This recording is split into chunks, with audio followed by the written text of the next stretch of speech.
यानंतर एक breaking news आहे। विशाल पाटील यांना लिफाफा हे चिन्ह भेटल्याची माहिती समोर येते। विशाल पाटील यांनी मागितलेल्या चिन्हातील चिन्ह भेटलेलं नाहीये, तर त्यांना लिफाफा हे चिन्ह मिळाल्याची माहिती समोर येते। विशाल पाटील शिट्टी टेबल गॅस सिलेंडर या चिन्हासाठी आग्रही होते, पण त्यांना लिफाफा हे निवडणूक चिन्ह मिळाल्याची माहिती समोर येते। स्वाभिमानी शेतकरी संघटनेचे उमेदवार महेश खराडे यांना शिट्टी हे चिन्ह मिळालेलं आहे आणि दुसरीकडे काँग्रेसचे बंडखोर नेते ज्यांनी उमेदवारी अर्ज भरलेला आहे अपक्ष म्हणून त्यांना लिफाफा हे चिन्ह मिळाल्याची माहिती समोर येते। तर जिल्हाधिकारी कार्यालयामध्ये चिन्हांचं वाटप केलं जात होतं आणि त्या ठिकाणी विशाल पाटील हे उपस्थित होते। त्यांना आता लिफाफा हे निवडणूक चिन्ह मिळाल्याची माहिती समोर येते।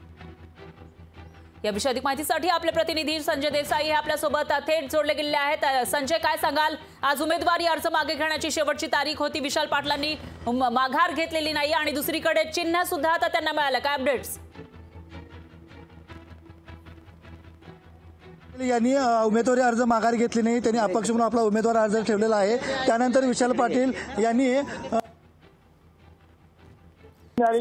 शेवटी विशाल पाटील यांनी मागितलेल्या चिन्हापैकी एकही भेटले नाही, त्यांना लिफाफा हे चिन्ह भेटलेलं आहे। तर स्वाभिमानी शेतकरी संघटनेचे उमेदवार महेश खराडे यांना चिठ्ठी चिन्ह भेटलेलं आहे। आता बंडखोर उमेदवार विशाल पाटील अपक्ष उमेदवार यांना हा लिफाफा चिन्ह भेटलेला। आता या लिफाफा चिन्ह घेऊन कितपत प्रचार करतील यावर आता येणारा काळ ठरवणार आहे। फराळ निश्चित संजय, धन्यवाद तुम्ही दिलेल्या या सविस्तर माहितीसाठी। तर आता लिफाफा हे निवडणूक चिन्ह घेऊन ते किती लोकांपर्यंत पोहोचतात आणि त्याचबरोबर त्यांचा विजय होतो का ते बघावं लागेल।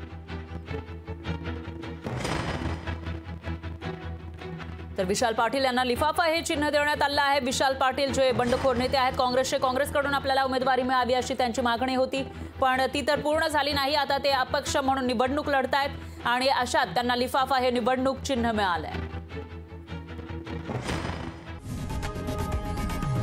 लोकशाही मराठी ऐका, पहा, जागरूक रहा।